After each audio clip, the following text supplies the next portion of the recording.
नमस्ते आप सभी को। स्वागत है आपका हमारे यूट्यूब चैनल सक्षम एकेडमी एजुकेशन में। हमारी इंडियन ज्योग्राफी बाय सीटी पब्लिकेशन की बुक के 1 लाख क्वेश्चनों की सीरीज चल रही है, जिसमें हमने 2 पार्ट बना लिए हैं। पार्ट 1 और पार्ट 2 हो चुका है। पार्ट 2 में हमने भारत के तटीय राज्य और केंद्र शासित प्रदेश एवं तटरेखा की लंबाई तक कर लिया था। इससे आगे आज हमें देखना है, और इससे पहले 2 पार्ट आपने नहीं देखे हैं तो वो देख लीजिए, जिससे आपके जो आगे के टॉपिक हैं उनका रिवीजन हो जाए। और अभी तक यदि आपने चैनल को सब्सक्राइब नहीं किया है तो प्लीज़ सब्सक्राइब कर लें, क्योंकि ये नया चैनल है तो इस पे अभी सब्सक्राइब कम है, जबकि इससे पहले वाले चैनल पे काफ़ी सब्सक्राइब थे।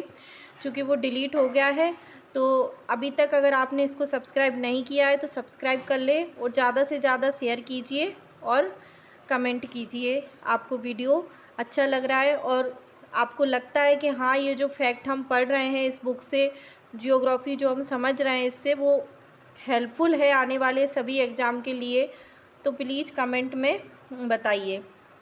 और यदि आप इसमें कोई और करेक्शन करवाना चाहते हैं, कुछ और चाहते हैं, तो वो भी बताइए, वैसा हम लेकर आएंगे। लेकिन वीडियो को सब्सक्राइब और शेयर ज़रूर कीजिए। चलिए आगे करते हैं हम स्टार्ट। भारत के तटीय राज्य मतलब भारत के वह राज्य जिनकी सीमा समुद्र को टच करती है। ऐसे राज्य या केंद्र शासित प्रदेश जिनकी जो सीमा है वो समुद्र को लगती है, समुद्र से टच करती है, उन्हें तटीय राज्य कहते हैं ना, तटीय राज्य। तो कौन कौन से राज्य भारत की तट रेखा पर स्थित हैं, ये हमें देखना है। तो देखिए कौन कौन से राज्य हैं। राज्य और केंद्र शासित प्रदेशों में अगर हम देखें तो सबसे ज़्यादा जो लंबाई है तटरेखा की वो अंडमान निकोबार द्वीप समूह की है, 1962। यदि आपसे एग्जाम में क्वेश्चन राज्य और केंद्र शासित प्रदेश दोनों को मिलाकर आता है तो, और ऑप्शन में अंडमान निकोबार द्वीप समूह होता है, तो आपको इसी को टिक करना है कि सबसे ज़्यादा तटरेखा की लंबाई इसी की है। और यदि क्वेश्चन सिर्फ राज्य के लिए पूछता है कि भारत का ऐसा कौन सा राज्य है जिसकी तटरेखा की लंबाई सबसे ज़्यादा है, तो फिर आपका आंसर होगा गुजरात। गुजरात जिसकी तटरेखा की लंबाई 1214 किलोमीटर है। कभी कभी ऐसा होता है हम फर्स्ट याद रख लेते हैं और एग्ज़ाम पूछ लेता है एग्ज़ाम में दूसरा, तो दूसरा भी याद रखना है कि भारत का दूसरा राज्य कौन सा है जिसकी तटरेखा की लंबाई सबसे ज़्यादा है, तो आंध्र प्रदेश है। और तीसरा पूछें तो तीसरा राज्य है तमिलनाडु। 4 तो आपको याद रखना ही है। फर्स्ट केंद्र शासित प्रदेश है अंडमान निकोबार द्वीप समूह। राज्य से अगर हम फर्स्ट देखें तो गुजरात है, दूसरा आंध्र प्रदेश है और तीसरा तमिलनाडु है। उसके बाद अगर हम चौथे, पाँचवें और अन्य राज्यों को देखें तो तमिलनाडु है, इसके बाद फिर महाराष्ट्र की लंबाई है, फिर केरल, उड़ीसा, कर्नाटक, पश्चिम बंगाल, लक्षद्वीप, गोवा, दादरा नगर हवेली, दीव और पुडुचेरी। सभी की आपसे ऐसा नहीं पूछेंगे। हाँ, कुल आपसे पूछ सकते हैं कि भारत की कुल कितनी लंबाई है जो तटरेखा पर, तटीय लंबाई कितनी है, कुल तटीय लंबाई आपसे पूछ सकते हैं। ऐसा क्वेश्चन आ सकता है कि भारत की कुल तटीय लंबाई कितनी है, तो 7516.6 किलोमीटर है। इसमें द्वीपों की लंबाई भी काउंट कर दी है। 7516 में द्वीप की लंबाई भी काउंट है। अगर द्वीपों को हटा दें, हम ओनली तटीय लंबाई देखें तो 6100 किलोमीटर होगी आपको, और द्वीपों सहित अगर हम तटीय लंबाई देखें तो 7516 किलोमीटर होगी। इसको ध्यान रखना।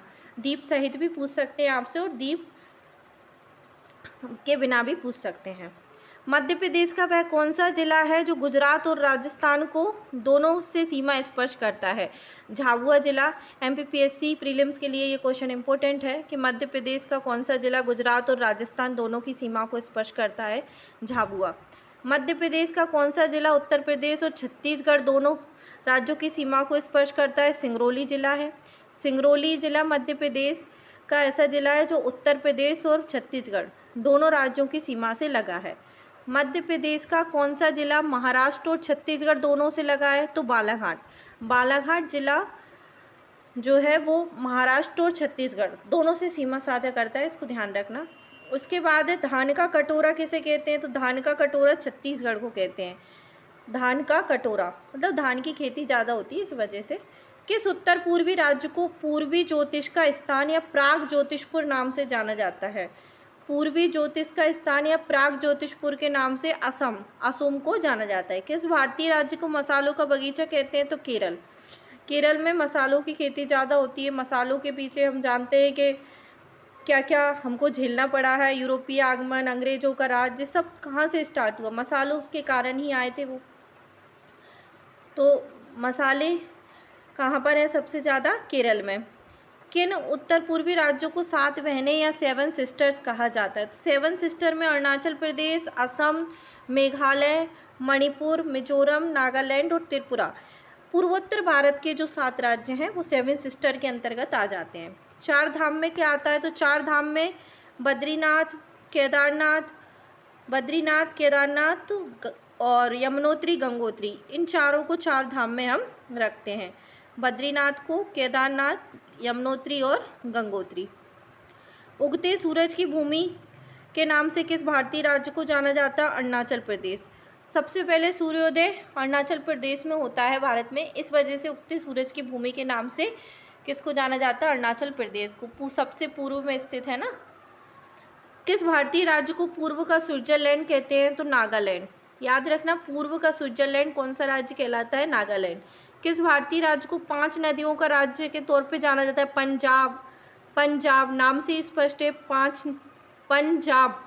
पंजाब में 5 है, मतलब 5, और आब का मतलब होता है नदियों के बीच का क्षेत्र। दोआब कहते हैं ना हम, दोआब, दोआब से ही निकल के आया ये आब शब्द। दोआब का मतलब क्या होता है? 2 नदियों के बीच का जो समतल मैदान होता है उसे दोआब कहते हैं ना। तो दोआब मतलब पंजाब। पंजाब 5 नदियों के बीच में स्थित है, इसलिए इसे पंजाब कह रहे हैं। तो इसको ध्यान रखना, पंजाब क्यों कह रहे हैं? क्योंकि ये 5 नदियों के बीच स्थित है, 5 नदियाँ इससे होकर जाती है। किस भारतीय राज्य को सिलिकॉन स्टेट के नाम से या सिलिकॉन स्टेट के नाम से जाना जाता है? तो कर्नाटक। सिलिकॉन वैली भी कहते हैं बेंगलोर को। और किस भारतीय राज्य को पहले स्टेट ऑफ मैसूर कहा जाता था? कर्नाटक को स्टेट ऑफ मैसूर कहा जाता था। कोचीन का जुड़वा नगर कौन सा है? एर्नाकुलम। याद रखना, कोचीन का जुड़वा नगर कौन सा है? कोचीन का जुड़वा नगर एर्नाकुलम है। भारत का कोहिनूर किस भारतीय राज्य को कहा जाता है? भारत का कोहिनूर कहा जाता है आंध्र प्रदेश को, क्योंकि यहाँ पे कोहिनूर हीरा हमें मिलता है इस वजह से। पाट अंचल किस भारतीय राज्य में अवस्थित है? झारखंड में। झारखंड में पाट अंचल अवस्थित है। ये याद रखना, ये फैक्ट अलग दिख रहा है, आपने इसको पढ़ा भी नहीं होगा और ये आपको याद भी नहीं होगा, तो इसलिए अब से याद रखें कि पाट अंचल किस भारतीय राज्य में अवस्थित है? तो झारखंड में अवस्थित है। असम कितने भारतीय राज्यों से घिरा हुआ है? असम 7 राज्यों से घिरा हुआ है। उत्तर दक्षिण गलियारे किन 2 भारतीय शहरों को जोड़ते हैं? श्रीनगर से कन्याकुमारी। श्रीनगर से कन्याकुमारी तक उत्तर दक्षिण गलियारे। और पूरब पश्चिम गलियारे पोरबंदर गुजरात से सिलचर असम तक है। भारत में कुल केंद्र शासित प्रदेशों की संख्या 8 है, वर्तमान में 8 है। क्षेत्रफल की दृष्टि से भारत का सबसे बड़ा केंद्र शासित प्रदेश है लद्दाख। इंपॉर्टेंट क्वेश्चन है ये, क्षेत्रफल की दृष्टि से भारत का सबसे बड़ा केंद्र शासित प्रदेश लद्दाख है। और क्षेत्रफल की दृष्टि से भारत का सबसे छोटा केंद्र शासित प्रदेश कौन सा है? तो लक्षद्वीप। सबसे छोटा केंद्र शासित प्रदेश लक्षद्वीप है, और सबसे बड़ा केंद्र शासित प्रदेश कौन सा है? याद रखना, लद्दाख है क्षेत्रफल की दृष्टि से। नेक्स्ट है, जनसंख्या की दृष्टि से सबसे बड़ा केंद्र शासित प्रदेश कौन सा है? तो दिल्ली। जनसंख्या की दृष्टि से पूछेंगे तो दिल्ली है, और जनसंख्या की दृष्टि से दिल्ली याद रखना। और वह कौन सा केंद्र शासित प्रदेश है जो 3 राज्यों में विभाजित है? पुडुचेरी। पुडुचेरी 3 राज्यों में कैसे है? क्योंकि यनम इसका आंध्र प्रदेश में है, यनम क्षेत्र, कराईकेल इसका तमिलनाडु में, और माहे केरल में है। तो ये 3 राज्यों में स्थित है। भारत का एकमात्र बैरन द्वीप सक्रिय ज्वालामुखी अंडमान निकोबार द्वीप समूह पर है।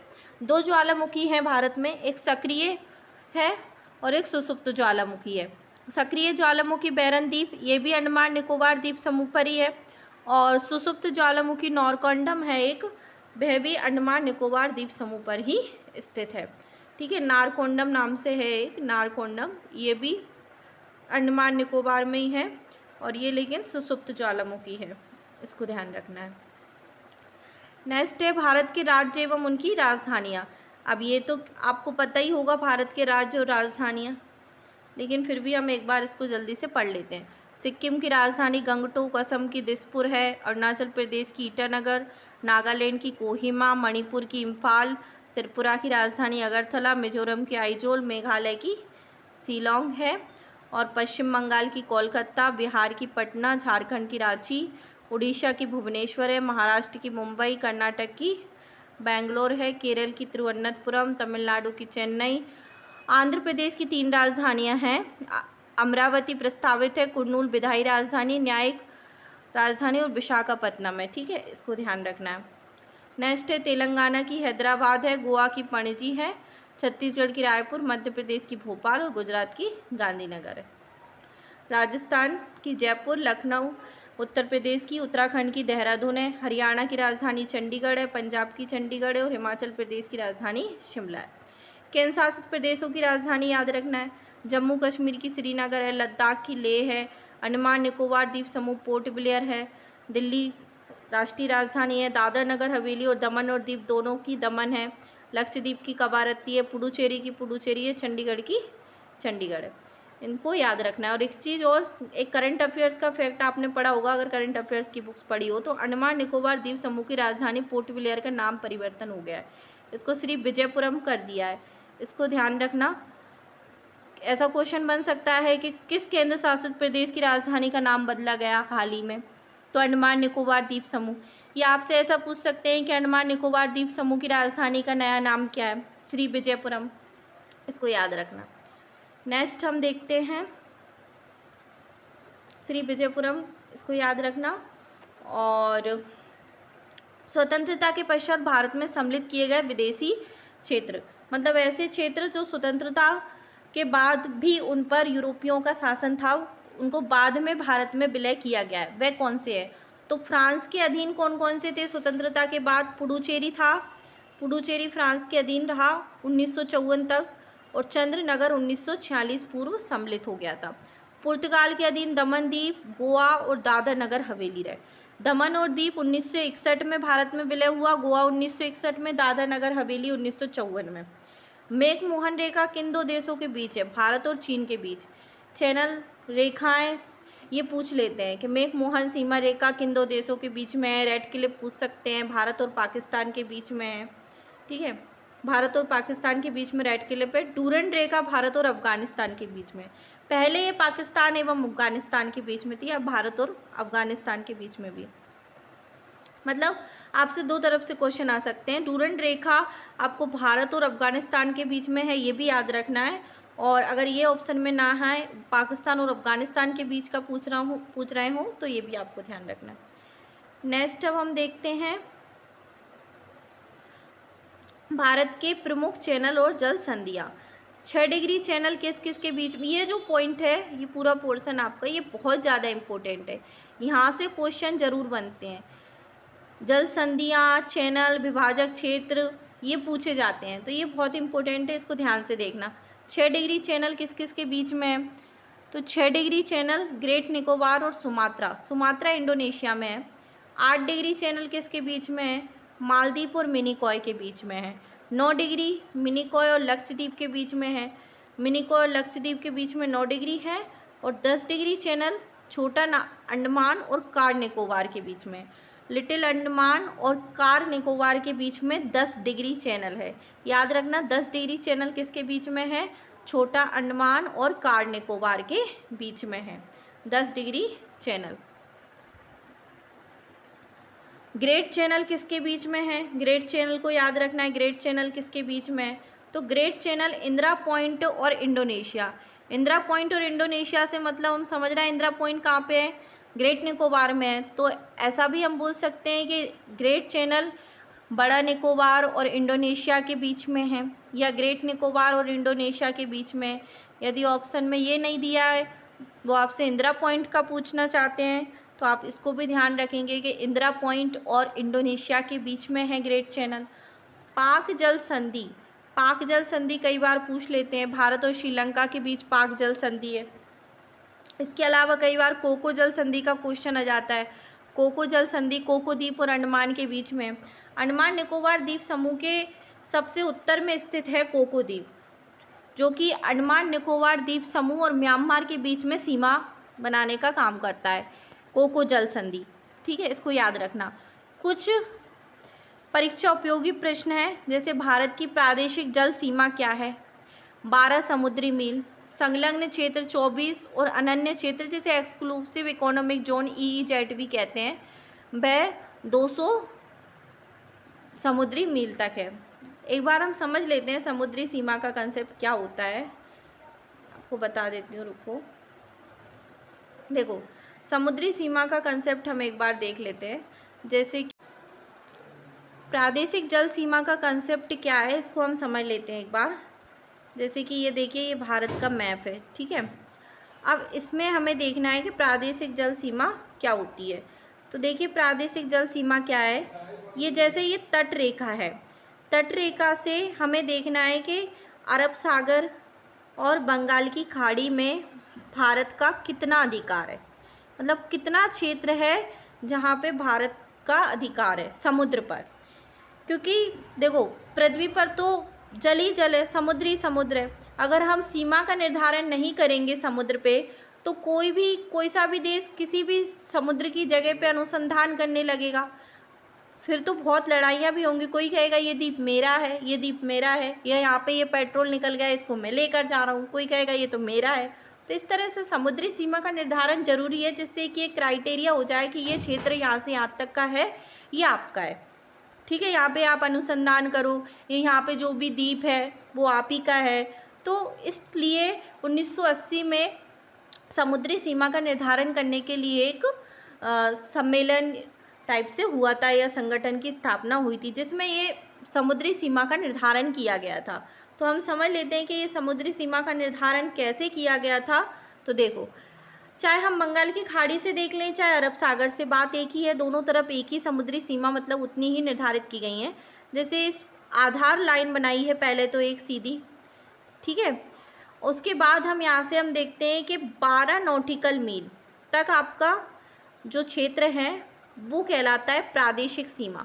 12 नॉटिकल मील तक, मतलब भारत की जो तट रेखा है उससे 12 नॉटिकल मील तक का क्षेत्र क्या कहलाता है? 12 समुद्री मील तक का क्षेत्र प्रादेशिक जल सीमा।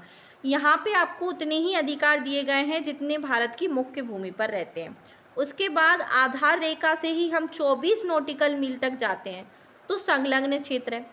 यहाँ पे हमारे अधिकार थोड़े कम हो जाते हैं, लेकिन यहाँ पे हमें टैक्स वसूलने का अधिकार है, अनुसंधान करने का अधिकार है। यहाँ पे कोई भी द्वीप है या भूमि है वो हमारी रहेगी ना, साफ सफाई करने का अधिकार है, पर्यावरण संरक्षण से संबंधित कार्य करने का यहाँ पे हमें अधिकार है। और आधार रेखा से हम 200 नॉटिकल मील तक जाते हैं, तो यहाँ पे आ जाता है अनन्य क्षेत्र मंडल। मतलब ये आप कह सकते हो कि 200 नॉटिकल मील तक आप भारत का क्या है, समुद्री सीमा पर अधिकार क्षेत्र है। 200 नॉटिकल मील तक वे अनुसंधान कर सकता है, ठीक है, खनिज संसाधनों की खोज कर सकता है, या जो भी खनिज वगैरह मिलता है 200 नॉटिकल मील तक, तो उस पर भारत का अधिकार रहेगा। और टैक्स वसूल सकता है इस क्षेत्र तक, समुद्री सीमा तक, ठीक है। तो ये आपको ध्यान रखना है। उसके बाद हम आगे देखते हैं, भारत के पूर्व और पश्चिमी छोर के बीच कितना अंतर है? 2 घंटे का अंतर है। जैसे अरुणाचल प्रदेश में 2 घंटे पहले सूर्योदय होगा, तो 2 घंटे बाद आपका गुजरात में होगा, ठीक है। ये कैसे निर्धारित होता है? देशांतर रेखा से निर्धारित होता है। भारत का औसत समुद्र तल का मापन कहाँ से होता है? चेन्नई से। औसत समुद्र तल का मापन कहाँ से होता है? चेन्नई से। 21 दिसंबर को सबसे ज़्यादा प्रकाश अवधि कहाँ पर होती है? तिरुवनंतपुरम में। ये याद रखना, भारत में 21 दिसंबर को सबसे ज़्यादा प्रकाश अवधि कहाँ पर होती है? तिरुवनंतपुरम में। ये फैक्ट बहुत कम लोगों को पता होगा, आप पूछना किसी से भी, शायद ही बहुत कम लोग इसको बता पाएँ कि शायद मतलब 21 दिसंबर को सबसे ज़्यादा प्रकाश अवधि कहाँ पर होती है, ये बहुत कम लोगों को पता होगा, इसको ध्यान रखना। तिरुवनंतपुरम। फ्रांसीसी वास्तुकार ली कार्बूजियर ने कौन सा शहर डिजाइन किया था? चंडीगढ़। याद रखना, चंडीगढ़ को किसने डिज़ाइन किया था, ऐसा आपसे पूछ सकते हैं। तो चंडीगढ़ को डिज़ाइन करने वाले कौन थे? फ्रांसीसी वास्तुकार थे ली कार्बूजियर, इनका नाम याद रखना है हमें। ऊड मंडलम या फिर ऊटी पैटर्न किस प्रकार का है? सीढ़ीदार रूपी है। ये एक जगह है तमिलनाडु में। कोरी क्रीक कहाँ पर है? तो कच्छ के रण में है ये। भारत का कौन सा स्थान विश्व का दूसरा सबसे अधिक ठंडा स्थान है? द्रास। जम्मू कश्मीर में द्रास है जो भारत का दूसरा सबसे अधिक ठंडा स्थान है। सरक्रीक विवाद किन दो देशों के बीच है? भारत और पाकिस्तान के बीच में है सरक्रीक विवाद। 26 दिसंबर 2004 सुनामी से भारत का कौन सा भाग पूर्णतः सागर में डूब गया है? इंदिरा पॉइंट जो भारत का सुदूरस्थ बिंदु है बड़े निकोबार या ग्रेट निकोबार पे, पिगमेलियन पॉइंट, ये 26 दिसंबर 2004 में जब सुनामी आई थी तो उसमें ये डूब गया था। भारत का शुष्कतम स्थान कौन सा है? तो जैसलमेर है। भारत पाकिस्तान के मध्य कश्मीर समस्या को लेकर कितनी बार युद्ध हुआ है? 3 बार युद्ध हुआ है, इसको याद रखना है। भारत में कहाँ पर सूर्य कभी ऊर्ध्व नहीं होता? प्रयागराज में नहीं होता है, इसको ध्यान रखना है। ये भी कम लोगों को पता होगा कि भारत में सूर्य कभी ऊर्ध्व नहीं होता। भारत के उपमहाद्वीप में उष्णकटिबंध चक्रवात द्वारा प्राय प्रभावित क्षेत्र कौन सा है? मतलब ऐसा क्षेत्र जो उष्णकटिबंधीय चक्रवात से प्रभावित होता है, ये क्षेत्र कौन सा है? कोरोमंडल तट है। गिलगिट और बाल्टिस्तान का प्रादेशिक विवाद किन देशों के बीच में है? गिलगिट का, तो ये विवाद किन देशों के बीच में है? भारत और पाकिस्तान के बीच में है। भारत में भूपत्रकों या सर्वे सीटों का प्रकाशन कहाँ से होता है? देहरादून से। दिल्ली के समीप के देशांतर पर स्थित कौन सा शहर है? बेंगलुरु। ऐसे क्वेश्चन आ जाते हैं जो कि कई स्टूडेंटों से नहीं बन पाते हैं कि दिल्ली के समीप के देशांतर पर स्थित शहर पूछ लिया आपसे तो बेंगलोर, क्योंकि ऐसे क्वेश्चन फिर लगता है कि इतना डीप में कौन पढ़ेगा कि देशांतर के पास कौन सा शहर स्थित है, लेकिन ये क्वेश्चन कई बार आ जाते हैं तो इनको ध्यान रखना। भारत का प्रथम मानचित्र किसने बनाया? एनविले ने 1752 में बनाया। तो ये हमने इसका फर्स्ट चैप्टर पढ़ लिया है। कल से हम दूसरा भारत की भूगर्भिक संरचना पढ़ेंगे जहाँ से भी कई क्वेश्चन आते हैं। तो ये आपकी आज तीसरा पार्ट था।